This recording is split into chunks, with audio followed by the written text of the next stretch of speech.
अर्हन्तो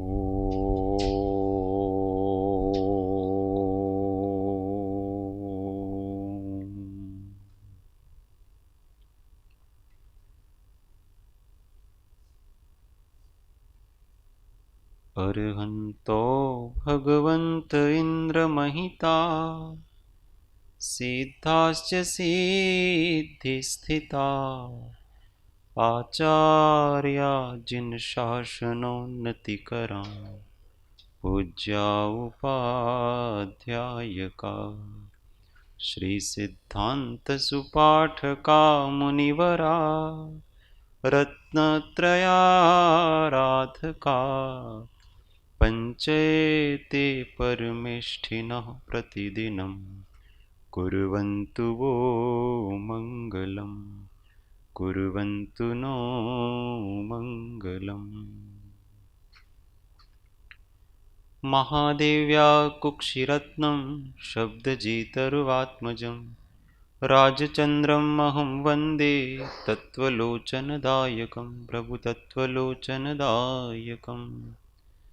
परात्पर गुरुवे नमः। परम्पराचार्य गुरुवे नमः। परम गुरुवे नमः। साक्षात् प्रत्यक्ष सद्गुरुवे नमो नमः। अनंत अनंत भाव भेद थी भरेली भली अनंत अनंत नाय निक्षेपे व्याख्यानी छे सकल जगत गीत कारिणी हारिणी मोह तारिणी भवाब्धि मोक्ष चारिणी प्रमाणी उपमा आप्यानी जेने तमारा खवीते व्यर्थ आपवाथी निज मति मापाई में मानी छे। अहो राज चंद्र बाळ ख्याल नथी पामताय जिनेश्वर तणी वाणी जाणी तेणे जाणी छे गुरुराज तणी वाणी जाणी तेणे जाणी छे। ओम नत्वा जिनेन्द्रं गतसर्वदोषं सर्वज्ञदेवं हितदर्शकं च श्रीजैनसिद्धान्तप्रवेशिकेर्यं विरचते स्वल्पधियां हिताय विरचते स्वल्पधियां हिताय। ओ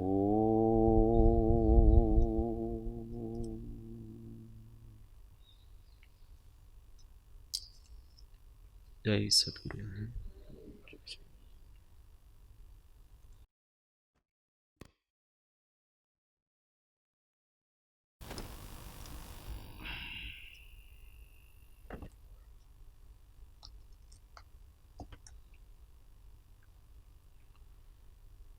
तत्व चर्चा में श्री जैन सिद्धांत प्रवेशिका अध्याय 2 प्रश्न संख्या हिंदी में 331 गुजराती में 328।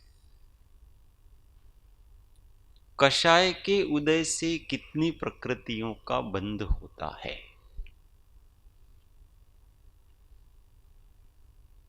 विषय चल रहा है कि प्रकृति बंध के अपेक्षा से बंध के मुख्य 5 कारण हैं। मिथ्यात्व, विरति, प्रमाद, कषाय और योग।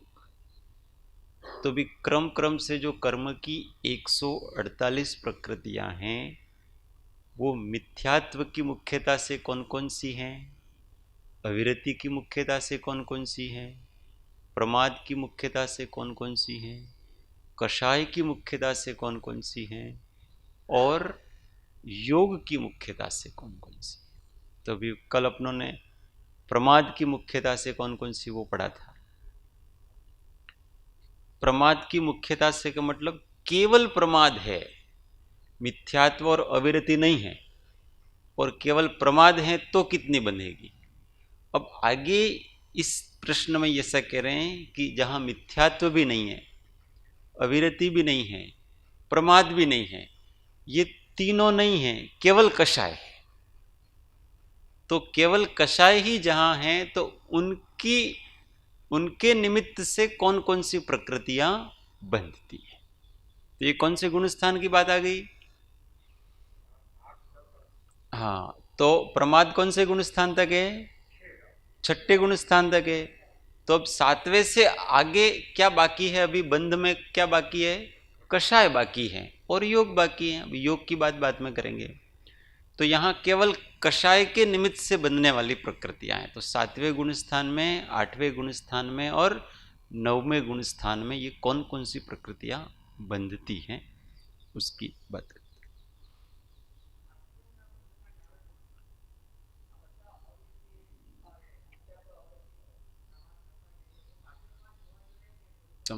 તમારી પાસે માઇક છે। આશ્રવ થવાના કારણોમાં 5 કારણો છે ને, મિથ્યાત્વ, અવૃત્તિ, પ્રમાદ, કસાય ને યોગ। એ પાંચે પાંચ હોવા જોઈએ કે કોઈ પણ એકલું હોય मिथ्यात्व अथवा तो वो वही तो बता रहे हैं यहाँ पर वही बता रहे हैं कि मिथ्यात्व नहीं है आपके पास, प्रमाद अविरति भी नहीं है, प्रमाद भी नहीं है, तो भी आश्रव होगा कि नहीं होगा, होगा। क्यों होगा, कषाय है। अब कषाय भी नहीं है, मान लो आपके 11वें गुण स्थान में अथवा 12वें गुण स्थान में अथवा 13वें गुण स्थान में कषाय भी नहीं है, केवल योग है। तो केवल योग से आश्रव होगा कि नहीं होगा, होगा। इसमें प्रत्येक एक एक से होता है स्वतंत्र सब। तो यही तो यहां बता रहे हैं। अब केवल कषाय से कौन कौन से प्रकृतियों का आश्रय होता है। तो इसका अर्थ ये नहीं कि पहले वाली प्रकृतियां कषाय से नहीं बंधती है। सब पहले जितना सब सारी प्रकृतियां कषाय से बनती है, पर केवल कषाय से कौन कौन सी बनती है तो यहां बताया। इसमें केवल संज्वलन कषाय की अपेक्षा से बात होगी। तो उत्तर 58 प्रकृतियों का बंध होता है। कौन कौन, वो संज्वलन भी एक कषाय ही है ना। यहां मिथ्यात्व, अविरति, प्रमाद, कषाय, योग इस क्रम से चल रहे हैं। हाँ, तो वो अपने को समझ लेने की कौन सी कषाय बाकी है यहां पर, सातवें गुण स्थान और उसके आगे। तो एक तो देवायु बंधती है। अब छठे गुण स्थान के बाद आयु बंधेगी तो कौन सी बंधेगी, देव आयु ही बंधेगी और कोई आयु नहीं बंधेगी। हाँ, ये सातवें गुण स्थान की बात है। सब प्रकृतियां कहां कहां कैसी कैसी बनती हैं उसका भी गुण स्थान के अनुसार है। पर अपने को तो जनरली ये समझना है कि जो सातवें, आठवें, नौवें में बंधती हैं उनकी बात है यहां सब। निद्रा, निद्रा प्रकृति भी बनती है।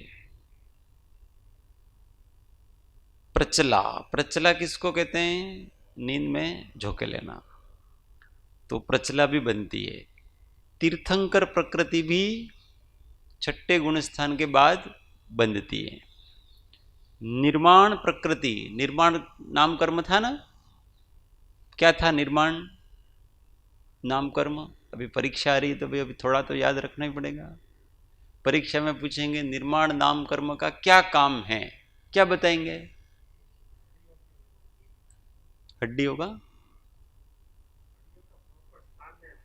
हड्डी होगा, केवल हड्डी होगा। तो हाँ, अपने अंगोपांग का यथास्थान और यथा प्रमाण बनना, उसको जो जिस स्थान पे रहना चाहिए वो उस स्थान पे हो और जो जिस शरीर के अनुपात में होना चाहिए अब 5 फुट का शरीर है तो 2 फुट का नाक नहीं होगा, उसके हिसाब से ही होगा ना।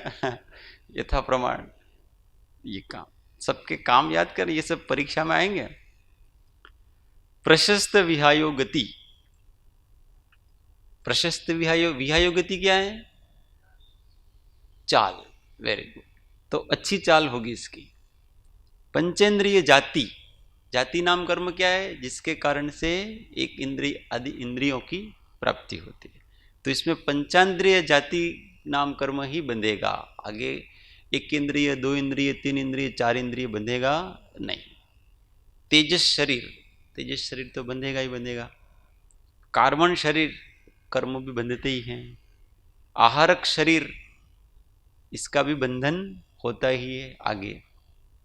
ये आहारक शरीर की विशेषता ऐसी है कि इसका है ना, इसका बंधन है वो 7वें 8वें गुण स्थान में होता है, और इसका उदय 6ठे गुण स्थान में होता है।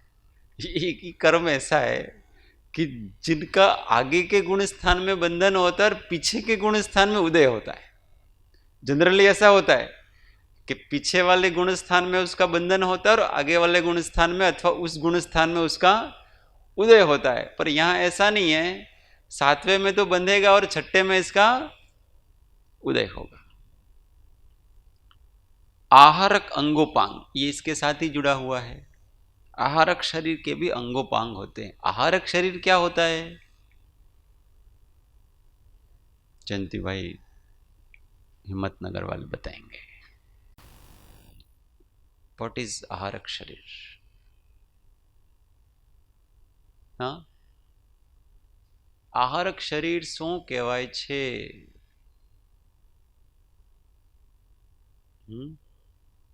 नहीं, भाइयों में ही बताना, भाई जितने कुर्सी पे बैठे उन्हीं को बताना है आहारक शरीर है क्या।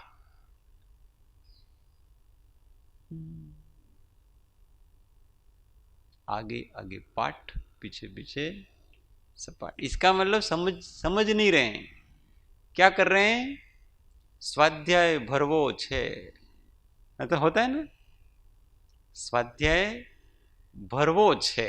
साहिब जी की कैसेट भी भरनी है हमको, क्योंकि यहाँ का नियम है, अगर हम नहीं आए तो अपने को कोई कहेगा। अपने को कुछ भरना नहीं है, यहाँ अपने को सीखना है। तो अपने को नहीं आता है तो अपन उसके ऊपर घर पे जाके गौर करना है कि यार ये प्रश्न पूछा था, मेरे को नहीं आया, तो मेरे को सीखना है। हाँ, रजनी भाई बता रहे हैं। हाँ, very good, yes, very good. सिर के भाग से छोटा बॉडी निकलता है। कितना छोटा निकलता है? 1 हाथ प्रमाण। हाँ, कैसा रंग होता है उसका? उज्जवल शुभ्र रंग का निकलता है। वो क्या काम करता है? वो फिर क्या करेगा वहां जाके? हाँ, मुनि को अगर कोई शंका होती है तो उसके सिर से वो 1 हाथ प्रमाण एक उज्जवल शरीर का पुतला निकलता। अपना शरीर है ना, वैसा हाथ पांव नाक ऐसा ही आकार होगा उसका, इसलिए तो ये अंगोपंग का है। तो वो वहां जाकर के शंका का समाधान करके आ जाता है। ये कौन सा शरीर कहलाता है? आहारक शरीर। अब याद आ गया, अब नहीं भूलने का है। कल फिर पूछेंगे तो फिर मौन धारण कर लेंगे। मौन धारण नहीं करने का, सत्संग में एक्टिव रहना। मौन धारण क्या कहां करना पता है? घर में। हाँ, आहारक का मतलब होता है जो आहार ग्रहण करता है उसका नाम आहारक। तो यहां आहार का मतलब क्या होता है? ज्ञान रूपी भोजन को ग्रहण कर रहा है, इसलिए वो आहारक ग्रहण के अर्थ में आता है। हाँ, अंतर्मुक्त। समचतुर संस्थान, हाँ आ जाता है, इसमें क्या दिक्कत है? तो वो कोई आहारक शरीर से थोड़ी गए, वो तो अपने ही सशरीर उदारिक शरीर से गए थे, तो वो तो वहां रहेंगे, कोई दिक्कत नहीं है। आहारक रिद्धि वाले नहीं थे, इस काल में आहारक रिद्धि होती नहीं है मुनि के। तो आहारक, ये आहारक रिद्धि वाले के ही आहारक शरीर होता है, सब मुनियों के आहारक शरीर होता नहीं। समचतुर संस्थान, कितने प्रकार के संस्थान है? 6। उसमें समचतुर संस्थान कैसा होता है? एक पहला और बहुत अच्छा सिमेट्रिकल शरीर, वैक्रियक शरीर, ये भी छठे गुण स्थान के बाद ही इसका बंधन होता है, मतलब हो सकता है, पहले नहीं होता ऐसा नहीं है। हाँ, परंतु यहाँ केवल वहाँ हो सकता है। क्यों? क्योंकि देवायु बंध सकती है ना, तो देवायु बंधेगी तो उसके शरीर भी बंधेगा। वैक्रियक अंगोपांग, उसके अंगोपांग जो बनेंगे। देवगति, देवगति का आश्रव भी छठे गुणस्थान के बाद हो सकता है। देवगत्यानुपूर्वी, ये अनुपूर्वी क्या है? कुछ कुछ जो कठिन है वो बार बार अपने को सीखना। अनुपूर्वी कर्म क्या है? चलो मासी आप नहीं बताओगे, आपको छोड़ के बाकी को बताने।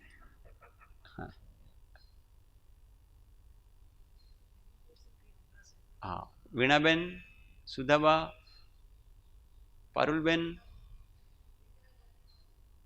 हाँ, अभी कल भी इस पर चर्चा हुई तो। विग्रह गति में क्या होता है? हाँ, आता तो है सबको, अभी मैं बताता जाऊंगा तो हाँ ये तो कल सुना था। चलो मासी तमें बताओ माइक में।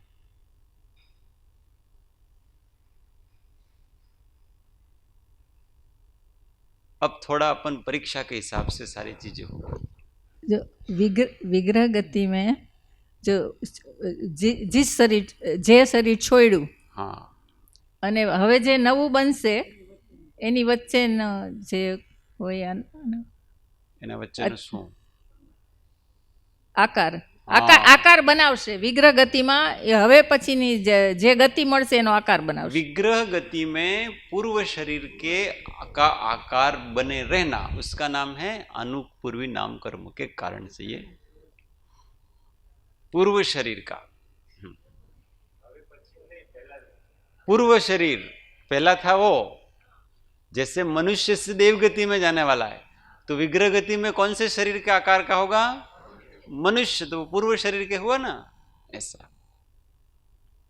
चलो, रूप, रूप का मतलब वर्ण, वर्ण नाम कर्म का बंधन भी छठे गुणस्थान के बाद हो सकता है।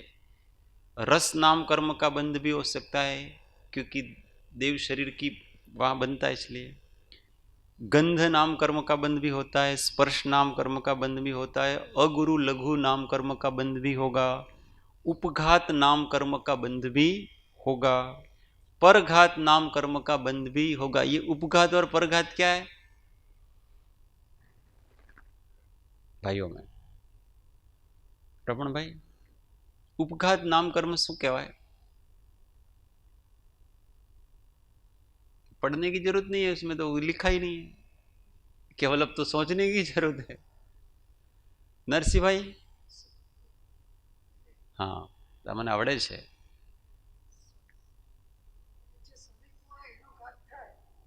अच्छा, તમે એકદમ શબ્દથી અર્થ કાઢો છો। नहीं, दिमाग लगायु છે એમને, हो दिमाग लगा। उपघात वास्तव में वो बराबर ही बता रहे हैं एकदम। सबसे समीप क्या है अपना? हम ही है। हमसे ही हमारा घात हो, ऐसे अंग हो तो वो उपघात कहलाता है, और हमसे किसी दूसरे का घात हो तो वो परघात कहलाता है। ऐसे अंगों की प्राप्ति जिससे खुद का घात हो वो उपघात, और दूसरे का घात हो वो परघात कहलाता है। दिमाग तो अच्छा लगा, दिमाग दौड़ाएंगे तो बुढ़ापे में भी दौड़ेगा। दिमाग को बुढ़ापा थोड़ी आया अपने, बुढ़ापा शरीर को आया है, इंद्रियों को आया है। मन तो बड़ा चंचल है, बुढ़ापे में और अधिक चलता है। चलता है कि नहीं चलता है? मन की चंचलता बचपन और बुढ़ापे में बढ़ जाती है। अगर इस मन का उपयोग अगर हम ज्ञान की प्राप्ति में करें तो उसकी प्रज्ञा खिल जाती है, बहुत अधिक। जैसे बचपन में बच्चा की ग्रहण शक्ति बहुत अधिक होती है। क्यों अधिक होती है पता है? कि उसकी चंचलता इतनी अधिक होती है कि वो हर चीज में एकदम से इतना एकाग्र हो जाता है और ग्रहण कर लेता है। बुढ़ापे में भी ऐसा ही है। बुढ़ापा बचपन का पुनरावृत्ति होती है सारी चीजें। वहां भी दिमाग दौड़ता रहता है। उस जो एकदम गति से दौड़ता रहता है ना, तो उस पदार्थ में बहुत एकाग्र जल्दी से हो जाता है। इसलिए बुढ़ापा अभिशाप नहीं है, बुढ़ापा क्या है? वरदान है। ऐसा समझना आपने को। उच्छ्वास, उच्छ्वास नाम कर्म क्या है? जो श्वासोच्छ्वास लेते हैं उच्छ्वास नाम कर्म। त्रस नाम कर्म, इसका बंध भी छठे गुण स्थान के बाद हो सकता है। बादर नाम कर्म, उसका भी छठे गुण स्थान के बाद हो सकता। बादर नाम कर्म क्या है? हाँ, आंखें देखा है सो। बादर नाम कर्म का काम क्या है ये बताओ। ये नाम कर्म का उदय होता है तो क्या होता है? बीजाम दृष्टि में आवश्यक है शू। हाँ, तो ये शरीर से संबंधित है। दो प्रकार के शरीर होते हैं, एक स्थूल शरीर और एक सूक्ष्म शरीर। तो स्थूल शरीर का मतलब जिसको इंद्रियों के द्वारा ग्रहण कर सकते हैं, इस प्रकार का जो शरीर होता है वो बादर स्थूल शरीर कहलाता। तो इस स्थूल शरीर का जो बंधन होता है वो छठे गुण स्थान के बाद हो सकता है। सूक्ष्म शरीर है वो तो पाप प्रकृति है, वो नीचे के गुण स्थानों में होगी, मिथ्यात्व सहित होगी, और बादर शरीर आगे होगा। पर्याप्त, पर्याप्त नाम कर्म, ये क्या है पर्याप्त नाम कर्म? हाँ, पर्याप्तियों को पूर्ण करने की योग्यता जिस कर्म के उदय से डेवलप होती है उसका नाम पर्याप्त नाम कर्म। पर्याप्तियां कितनी होती हैं? 6। नाम बोलो फटाफट। आहार, शरीर, इंद्रिय, श्वासोच्छ्वास, भाषा और मान। प्रत्येक शरीर नाम कर्म, ये भी कषाय की उपस्थिति में बंधता। प्रत्येक शरीर नाम कर्म मतलब क्या? हाँ, एक शरीर का एक ही जीव स्वामी हो उसको प्रत्येक शरीर कहते हैं। स्थिर नाम कर्म, स्थिर नाम कर्म क्या है? कल बताया था, कल अस्थिर बताया था, उसके विपरीत स्थिर। अस्थिर नाम कर्म में क्या होता है? धातु और उपधातु हैं वो अपने ठिकाने पर नहीं रहती हैं, इसके कारण से शरीर में शैथिल्यता, शिथिलता आती है। तो जहां धातु और उपधातु अपने ठिकाने पर रहते हैं इसलिए शरीर में तप आदि करने से शिथिलता नहीं आती है, वो स्थिर नाम कर्म कहलाता, अडिग रह सकता। सुभग नाम कर्म, सुभग नाम कर्म का शुभ नाम कर्म, इसका क्या काम है? हाँ, शुभ नाम कर्म का क्या? साता, अनुकूलता। साता तो फिर वो वेदनीय होगा। यहां तो नाम कर्म की बात चल रही है। शुभ नाम कर्म किससे संबंधित है? ये शरीर से संबंधित है। तो कैसा शरीर प्राप्त होगा? सुंदर अवयवों वाला शरीर का निर्माण करना, ये इसका काम है। ये शुभ नाम कर्म है। शुभ ऐसा नहीं कहा है, शुभ नाम कर्म। सुभग, सुभग नाम कर्म का क्या काम है? बहनों में ज्योति बहन, मीना बहन, सुभग, सुभग शब्द तो सुना है ना, अच्छा लगता है।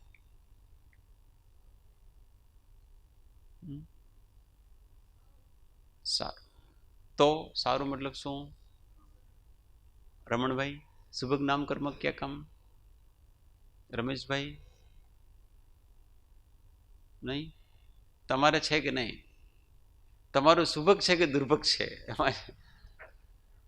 આપણે પાસે જ છે નરસિંહ મામા। અનુકૂળ એટલે શું?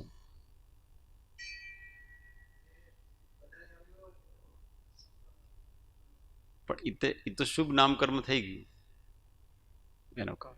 नवनीत भाई, सुंदर वो भी शुभ नामकर्म से होता है। स्वस्थ है वो तो सातावदनी के उदय से होगा।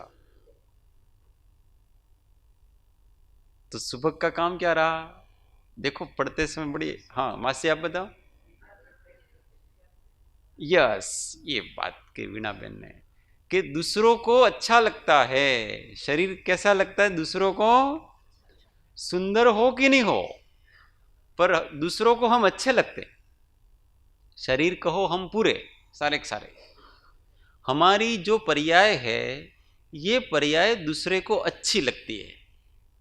क्योंकि भाई વીણાબેન બધાને સારા લાગે છે, કે મહેન્દ્રભાઈ સારા લાગે છે, કે બિપિનભાઈ સારા લાગે છે, કે સુધાબા સારા લાગે છે, કે જે પણ અહીંયા બધા છે એ બધાને સારા લાગે, પણ કોઈ વ્યક્તિ સારા નહીં લાગે। સારા હોય પણ સારા નહીં લાગે। તો આ નામકર્મનો ઉદય। सब होते हैं, वो तो तीर्थंकर तो नियम से होते हैं ना, वो तो सब अच्छे ही लगते हैं सबको। सुस्वर नाम कर्म जिसका शुभ, वो भी छठे गुण स्थान के बाद में उसका बंधन होता है। आदेय नाम कर्म, ये आदेय नाम कर्म क्या है भाइयों में बताएंगे। चलो नरेंद्र भाई, आदेय नाम कर्म आप सबको कैसे भी करके हम पढ़ाएंगे, भले आपकी मर्जी हो कि नहीं हो, परंतु ये तो मार मार के मुसलमान बनाएंगे। हाँ, फिर बाद में दूसरे भाव में याद करोगे कि इन्होंने हमको मार मार के मुसलमान बनाया, परंतु वास्तव में आज हमारे सब काम आ रहा, क्योंकि वास्तव में हमारी दृष्टि में आप में से कोई व्यक्ति न जूनियर है न सीनियर है, सब आत्मा है। हमने अपने आप को जवान, बूढ़ा, बचपना ऐसा मान रखा, ये भ्रम है। हम न बूढ़े हैं, न जवान हैं, न बचपना है, हम कुछ नहीं है, हम चैतन्य आत्मा हैं। हम अगर आत्मा बन करके जिए तो आत्मा को अभ्यास करना है। इसमें बूढ़ापा क्या आ गया बीच में? आत्मा है ना। तो हमारे सामने जो बैठी हुई ना वो आत्माएं हैं। समझ में आ रही बात? आत्मा समझ करके हम व्यवहार करते हैं सबसे। चलो भाई, नरेंद्र भाई की आत्मा बताएगी अब। हाँ, आदेय नाम कर्म। आदेय नाम कर्म। अच्छा, हाँ थोड़ा थोड़ा तो पास में आ गए। गुप्ता जी, आदेय नाम कर्म बाद में अभ्यास नहीं करते आप? इस सब का अभ्यास तो करना ही, बाद में स्वाध्याय सुनना भी है। विपिन भाई, आदेय नाम कर्म नहीं। प्रफुल्ल दादा नहीं। रमण भाई नहीं खबर। रमेश भाई, नवनीत भाई बताएंगे आदेय नाम कर्म क्या होता है ना। महेंद्र भाई को वो तो खबर है, पर जिनको नहीं खबर है उनको पहले खबर करें ना। हाँ, नरसिंह भाई। Yes, very good. ये कहां से निकाला आपने? मोबाइल में से? पहले निकाले, दिमाग तो लगाया कम से कम। पुस्तक है तो इतना दिमाग तो अपने को लगा ही ले कि कम से कम ये पूछने वाले तो पीछे देख लो इसको, क्योंकि पीछे सबकी परिभाषाएं दे रखी हैं। इसको तो बुद्धि कहते हैं, तो वो बुद्धि तो लगाई इन्होंने। बहुत अच्छा। हाँ, इसमें दोनों काम है इसके, कि जगत में आदरणीयता होना, ये भी आदेय नाम कर्म का उदय से होता है, और कांति सहित शरीर का होना, ये भी आदेय नाम कर्म के कारण से। हास्य कर्म, जिसके कारण से हंसना आता है, वो भी छठे गुण स्थान के बाद बन सकता है। रति, जिसके कारण से पर पदार्थ के प्रति राग भाव पैदा होता है, उसका नाम रति है, वो भी छठे गुण स्थान के बाद हो सकती है। जुगुप्सा, जुगुप्सा भी बन सकती है, ये जबकि पाप प्रकृति है फिर भी ये 9 कषाय है, इसलिए बन सकती है, क्योंकि संजुलन के उदय में सब 9 कषाय होती है देश का। भय, वो भी बन सकती है। जुगुप्सा, अरे पुरुष वेद वो भी बन सकती। अब 2 वेद नहीं बनेंगे, स्त्री वेद और नपुंसक वेद, वो नहीं बनेंगे। छठे गुण स्थान के आगे बनेगा तो केवल कौन सा वेद बनेगा? पुरुष वेद बनेगा। फिर संज्वलन, क्रोध, मान, माया, लोभ, ये चारों भी बनती है। फिर मति ज्ञानावरण, शुद्ध ज्ञानावरण, अवधि ज्ञानावरण, मनःप्रेय ज्ञानावरण, केवल ज्ञानावरण, ये ज्ञानावरण की 5 प्रकृतियां बन सकती है, बनती। चक्षु दर्शनावरण, अचक्षु दर्शनावरण, अवधि दर्शनावरण, केवल दर्शनावरण, ये दर्शनावरण की 4 बनती है। और पहले आगे थी निद्रा और प्रचला, तो दर्शनावरण की कितनी बनेगी? 6 हो गई। इसमें कौन सी बाकी रही अब? केवल ये 3 ही नहीं बनती, वो पहले मिथ्यात्व गुण स्थान में। आगे दानांतराय, भोगांतराय, उपभोगांतराय, वीर्यांतराय, लाभांतराय, ये 5, ये भी बनेगी दानांतराय की। यशस, कीर्ति, ये भी छठे गुण स्थान के आगे बनेगी। और उच्च गोत्र, ये भी बनेगा। इन 58 प्रकृतियों का बंध होता है। कहाँ होता है 58 प्रकृतियों का बंध? जहाँ केवल कषाय और योग ही पाए जाते हैं, ऐसे 7वें गुण स्थान से आगे।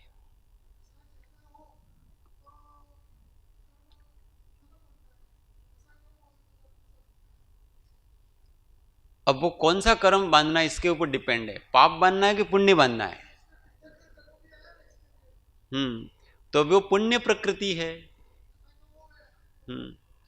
तो पुण्य प्रकृति की विशेषता ऐसी होती है कि जैसे जैसे कषाय मंद होती हैं तो पुण्य प्रकृतियों का अनुभाग ज्यादा पड़ता है, वो पुण्य प्रकृतियों में रस अधिक जाएगा। और जैसे जैसे कषाय अधिक होती हैं तो पाप प्रकृतियों का विशेष प्रकार से अनुभाग रस बनता है। तो वो तो पाप और पुण्य क्या बांध रहे हैं उसके ऊपर डिपेंड करता है। ये लगभग सभी पुण्य प्रकृति हैं, कुछ है वो पाप प्रकृति, जैसे ये घाती कर्म की तो सब पाप प्रकृति ही होती हैं। तो मति ज्ञानावरण, शुद्ध ज्ञानावरण, फिर ये चक्षु दर्शनावरण, ये भी सब पाप प्रकृतियां हैं। फिर ये अंतराय कर्म की भी सारी पाप प्रकृतियां हैं। फिर ये हास्य, रति, भय, शोक, भय, ये भी सब पाप प्रकृतियां हैं। फिर उपघात नाम कर्म की ये पाप प्रकृति है। इस प्रकार से बहुत सी पाप प्रकृतियां हैं और बहुत सी पुण्य प्रकृतियां हैं। देखो पुण्य पाप से कैसे अलग है, ये समझने जैसी बात है। पाप का बंध कषाय से होता है, पुण्य का बंध कषाय से नहीं हो रहा है, कषाय बंद करने से होता है। जैसे जैसे वो कम पड़ती है ना कषाय, तब होता है, और इसलिए वो आत्मा के लिए हितकारी है, क्योंकि वो अपने को हित के साधन देगा वो पुण्य, क्योंकि पवित्र भावों से ही पुण्य बनता है। पुण्य की सामग्री है वो अपने लिए अहितकारी हो सकती है, पुण्य कभी अहितकारी नहीं हो सकता है। बात समझ में आ रही? थोड़ी थोड़ी यस, वेरी गुड। पुण्य भाव हमेशा जब अपने कषाय मंद होंगे तो ही होगा। इसके लिए पवित्र कहते हैं ना, जो आत्मा को पवित्र करे उसका नाम पुण्य है। तो पुण्य भाव हमेशा अपने हो तो पुण्य भावों का कभी निषेध नहीं करना, हमेशा अपने भावों को पवित्र करते रहना चाहिए। इससे जो योग होता है ना, उस योग से साता आदि का आश्रव होता है। पुण्य भाव तो मंद कषाय में होगा। जैसे जैसे अब ये श्रेणी में देखो, जैसे जैसे श्रेणी में चढ़ेंगे ना, वैसे वैसे और अधिक पुण्य प्रकृतियां और तीव्र भाव की बनती हैं। तीव्र भाव मतलब तीव्र अनुभाग की बनती हैं। तो अब जैसे जैसे जीव का कषाय मंद और वितराग हो रहा है, वैसे वैसे वो बन रहा है। और आश्चर्य की बात तो यह है कि 13वें गुण स्थान में जहां कषाय ही नहीं है, वहां मात्र योग से भी पुण्य प्रकृति ही बन रही है। इसलिए वो पुण्य का कषाय से सीधा संबंध नहीं है, समझ में आ रही बात? पाप का ही कषाय से सीधा संबंध है, पुण्य का नहीं है। पुण्य तो वास्तव में अपने आत्मा को धीमे धीमे धीमे धीमे धीमे धीमे ऊंचा ले जाता है। पुण्य भाव कभी नीचा ले जाएगा नहीं। इसलिए तो अपन बोलते हैं ना, मिच्छामि दुक्कडम। कभी कहते हैं अपन मिच्छामि सुखडम। मिच्छामि सुखडम क्यों नहीं कहते हैं? मेरे सुकृत्य सभी नाश हो जाए। तो वो पवित्र भावों से किए हुए, हमारे पवित्र भाव कभी नाश होने नहीं चाहिए। हमारे जो अपवित्र भाव हैं वो ही नाश होने चाहिए। ये सभी पुण्य तत्व विचार जितने करते हैं ये सभी पुण्य में आता है। ये सारी क्योंकि उसका क्षयोपशम हो रहा है धीमे धीमे। इसलिए वास्तव में पुण्य को एकांत से हेय मानना, ये जो हेय कहा है वो केवल और केवल पुण्य की सामग्री को कहा है, और जो आत्मा के विकल्पात्मक भाव है उनको कहा है। पर वो ही विकल्प, पुण्य के विकल्प ही आगे सीढ़ी बनते हैं वितराग होने की। तत्व विचार कैसे आएगा अपने को? मैं आत्मा हूं, ये कैसे आएगा? हाँ, अगर पाप का उदय हो ना, किसी के तीव्र मोहनीय कर्मों का उदय हो, आपके ये भाव आ ही नहीं सकता है, मैं आत्मा हूं, मैं आनंद स्वरूप हूं, मेरे को सत्संग करना, ये भाव आ ही नहीं सकता। पुण्य के उदय में आएगा, वो क्षयोपशम उसी के उदय में बनेगा। तो वो क्षयोपशम के विकल्प हैं, उस विकल्प के कारण से उसको हे कहा है। बाकी तो वो विकल्प भी कहाँ ले जाएंगे अपने को? ऊपर ले जाते हैं, नीचे नहीं ले जाते हैं। कभी पुण्य कभी नीचे ले जाता नहीं है। पुण्य की सामग्री हो सकता है अपने को नीचे ले जाए, क्योंकि पुण्य की सामग्री में हम पाप भाव करते हैं, इसलिए नीचे जाते हैं। आपके पास पुण्य का उदय मतलब क्या है? पुण्य की सामग्री क्या हुआ है? भोगो भोग की सामग्री, गाड़ी घोड़ा सब है आपके पास, तो वो पुण्य की सामग्री का उदय है आपके। तो अगर उसको भोगने की इच्छा करेंगे तो पाप बनता है। उसके उदय से भी कोई पाप नहीं है हमको, परंतु जैसे ही हमने उसको भोगने की इच्छा व्यक्त करी और जब हम भोग रहे तो हम नया क्या बांध रहे हैं? पाप बांध रहे हैं। इस प्रकार से समझना चाहिए। विशुद्ध करता है, विशुद्ध एक विशुद्धि शब्द है, और वो विशुद्धि शब्द ऐसा है कि जिससे आत्मा का की क्षयोपशमिक जो स्वभाव है वो खिलता जाता है। उससे ज्ञानावरण का क्षयोपशम होगा, दर्शनावरण का क्षयोपशम होगा, मोहनीय का क्षयोपशम होगा। ये सब इस पुण्य के निमित्त से होगा, ये सारी चीजें। इसलिए आत्मा को धीमे धीमे वो ऊर्ध्वगामी बनाता है। ये शुभोपयोग की भूमिका होती है इसमें।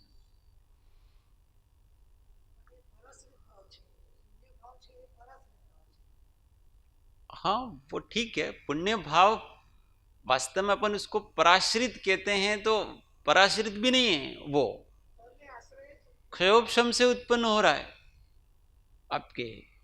वो तो सारे भाव उदय से नहीं हो रहा है। समझ में आ रहा है? और वो भी समझने जैसी बात है।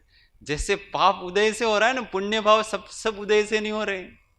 सारे जो रागात्मक भाव है वो ही उदय से हो रहे हैं उसके। बाकी तो आपके तत्व चिंतन वगैरह उसमें मुख्यतः क्षयोपशम की, इससे उदय होते हैं वो सारे। चलो इसकी बात नहीं करनी। ये तत्व बहुत वितराग विज्ञान का तत्व है ना, बहुत गहरा है। जेम जेम हूँ सूक्ष्म विचार थी ऊंडो उतरू छू, तेम तेम तमारा तत्वना चमत्कारो मारा स्वरूपनो प्रकाश करे छे। तो भी सूक्ष्म सूक्ष्म जाते रहना, तो हमारी साधना जितनी बढ़ती जाएगी ना, वैसे वैसे हम सूक्ष्म अपने आप होगा। बहुत चिंतन मनन करने की जरूरत नहीं है। चिंतन मनन केवल अपने स्वभाव का करो। अपने स्वभाव का चिंतन मंथन करने में जितने प्रकार के क्षयोपशम है वो सब जाग जाते हैं, अपने आप अपनी आत्मा में स्फुरित हो जाते हैं। उसके संबंध में कभी नहीं सोचो तो भी आपने कर्मों की 148 प्रकृतियों के बारे में कभी नहीं सोचा है, परंतु अगर आपकी आत्मा की निर्मलता है तो सबका भाव भाषण अपने आप हो जाएगा ऑटोमेटिक। ये ज्ञान का यही प्रताप है। इसलिए आत्मा को कस के पकड़ के रखो और अभ्यास करते रहो। दिमाग को इस श्रुत में लगाए रखना चाहिए। 332 अब ये पूरा हो रहा है, कल एक लास्ट सेशन होगा इसका। योग के निमित्त से किस प्रकृति का बंध होता है? उत्तर, एक साता वेदनीय का बंध होता है योग के निमित्त से। अब जहां मिथ्यात्व नहीं है, अविरति नहीं है, प्रमाद नहीं है और कषाय भी नहीं है, केवल क्या है? योग है। कौन कौन से गुण स्थान में होगा? 11 गुण स्थान में, 12वें गुण स्थान में और 13वें। तो वहां योग होगा। उस योग के निमित्त से कौन कौन सी कर्म की प्रकृतियां बनेगी 148 में से? तो यहां केवल एक साता वेदनीय का ही बंध होगा और किसी का बंध होगा नहीं। अगर वो योग अकेला है तो वहां प्रशस्त योग चलता है, बाकी कोई प्रकृति का बंध होगा नहीं। चलो आगे अपन कल पढ़ेंगे। अच्छा, कैसेट जल्दी में? हाँ,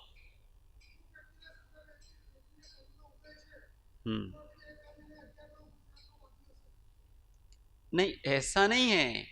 यहां आपने क्या बात चल रही है कि जहां कषाय भी नहीं है ऐसी जगह केवल योग से ही कौन सी बंधेगी?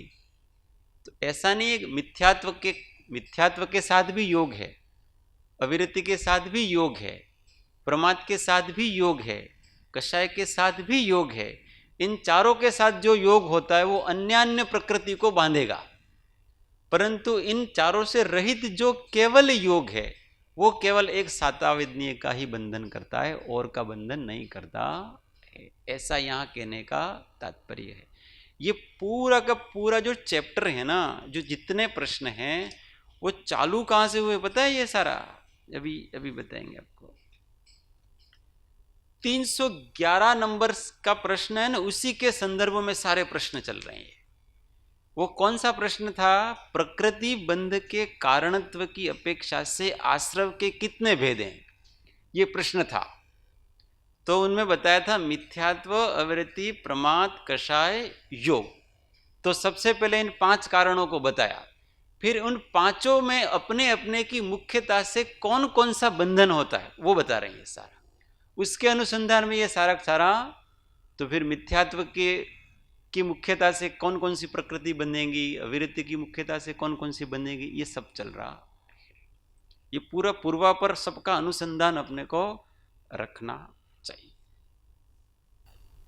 चलो आगे लास्ट एक कल सेशन लेंगे इसको, फिर सबको 10-15 दिन का अवकाश परीक्षा का।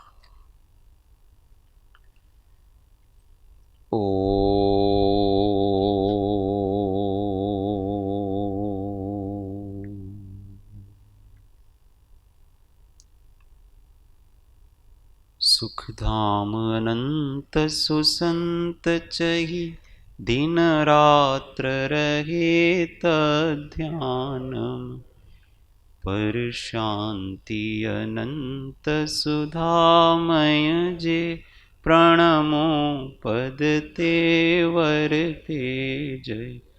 ओ प्रणमो पद तेवर जय।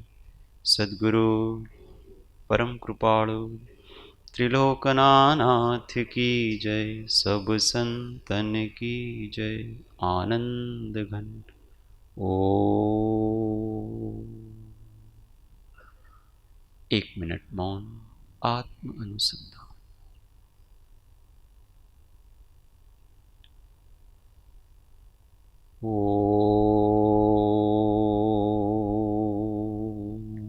शांति शांति शांति। जय सद्गुरु।